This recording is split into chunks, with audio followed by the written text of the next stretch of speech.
Somebody recently inspired me. I've been inspired lately a lot.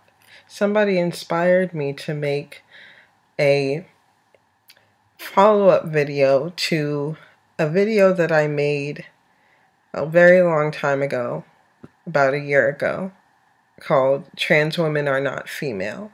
I want to respond to that video because a lot of people have responded to it recently. It's still going, you know. I did take it down for a period of time, but people repeatedly email me and they message me and they have been commenting on my page, and even people who want to screen my work have noticed that I've made this video, and some people have not agreed with it, and we've talked about it. Lo and behold, I get a very heartfelt message from a trans woman this evening, actually just about an hour ago. It's a comment on my page about how upsetting the video was, basically. I was inspired actually to watch that video again and make a response. And before I watched the video, I was like, oh Lord, here we go again. I was nervous. Before I watched it, I was like, oh God, people have seen this video. Because to be honest with you, my videos are, you guys can watch my videos from the outside, but going back and watching your old videos as the person who made it, and when every video was you making yourself genuinely vulnerable, it's a very different type of experience. It's like going back and reading a journal entry that you shared with the whole world. I mean, it's crazy. So I was like all nervous and everything, and then I watched it, and I watched it from the perspective of somebody who has grown, who has experienced a lot of growth, and growth in this area within the span of a year. And I want to share my thoughts with you. So I want to say, in response to people who, and trans women especially, who may have been upset about the video, that I recognize that some of the things that I said may have been insensitive to your experiences.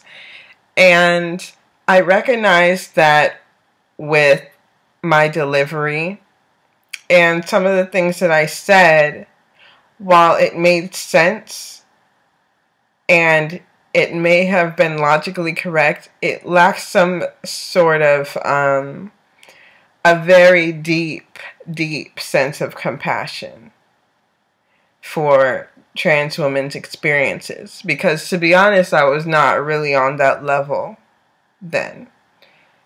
Not saying that I'm perfect today, but I'm just saying I wasn't completely on that level. I never hated trans women or trans people. I never hated anybody. So anybody who thinks that I hate men or males or anybody, because I've been accused of hating people now, please get off that horse. So I don't hate anybody. But that doesn't mean that I'm exempt from being insensitive and from being ignorant about certain things. So I took some notes, and I noticed that there's some things that I disagreed with. Emphasizing the fact that trans women were born with male genitalia. Part of the experience, from what I know, is dealing with the disconnect between what your body is and who you are inside. And so emphasizing something like that can be very triggering to a lot of trans women. And I understand that. And I'm sorry for triggering any painful memories or painful thoughts that you might have about your body, or, you know, experiences that you may have had in the past regarding your body and how other people see it or how you see it. The other thing that I saw that I want to bring up is saying that trans women have received some form of male privilege.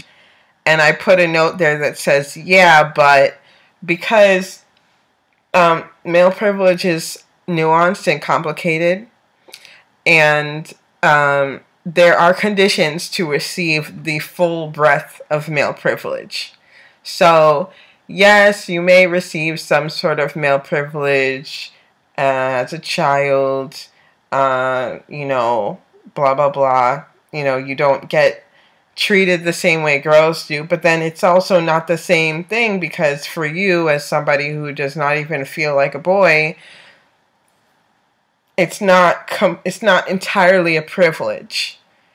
And so I think that people need to start seeing male privilege as being a little more nuanced, as well as being affected and tainted by, you know, certain things like race or your gender presentation or other things. That male privilege, yes, it is still a very real thing that all people who are born male receive, but it's not as cut and dry as I might have presented it. So I want to clarify that as well, that it wasn't that cut and dry. Okay. Comparing my friend's experiences with a man who abused her and who identified as a woman, and using that as an example of how males identifying as women can go awry. This is particularly dangerous because most people, I feel like most people don't really have the type of background to empathize with or to understand, you know, trans experience, or, you know, any marginalized groups' experiences. So when you have somebody who has a platform and you're speaking about it, and you're using, it's kind of like, you know, you're using the worst example ever to as part of the conversation about trans women. However, I think a lot of people misinterpreted it and thought that I was trying to compare trans women as a whole to him. And I wasn't. I was actually just sharing an experience and being very honest about the fact that, no, I didn't see him as a woman. I saw him as a man. And I'm not going to lie about it like a lot of people in the queer community do. I'm not going to lie to you about it. And I'm not going to be politically correct about it and pretend that I saw him as a woman and that I respected his identity as a woman, because I didn't. So, and I still don't. I mean, I have not seen that person in a year, in a very long time, well over a year. So I don't really think about him that much. But, yeah, that's just where I was coming from. You know, I place a priority on just being honest with you guys, you know. And so those are the notes that I took about it. And you know, I just want to say that I don't know everything, and I'm still not perfect. So if I don't like to hurt people, and I actually am sorry to anybody who I may have offended or hurt or triggered. That was never my intention, and it never will be. And I don't hate anybody, and I am a work in progress, and I'm just human, just like you. And yeah, that's what I really want to get at. Despite all of this, I still agree with my core message, which is that females are experiencing a unique form of oppression that has some differentiation from trans women's experiences, and vice versa. You know, it's not one is more important than the other, and it's not that one is worse than the other necessarily. It just is what it is, you know, and that's really what I wanted to bring out. And I think a lot of people were turned off by my delivery because it was very raw. But that's how I am, you know. That's just, I mean, hey.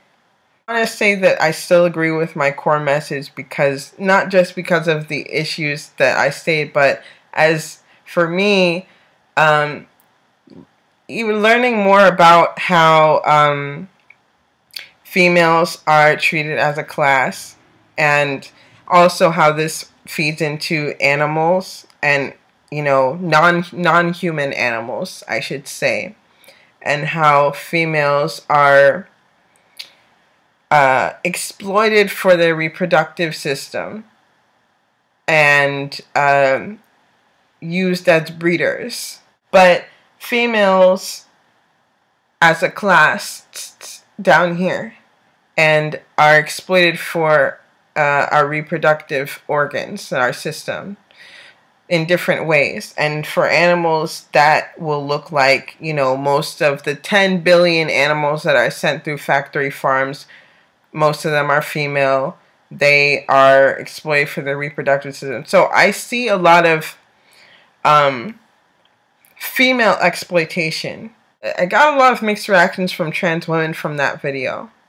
So, you know, I got some trans women who were like really supportive of the video, like 100%, and then others who were like, you're kind of wrong here, and here's what it actually is, and they educated me, which they didn't have to. Thank you for those who did.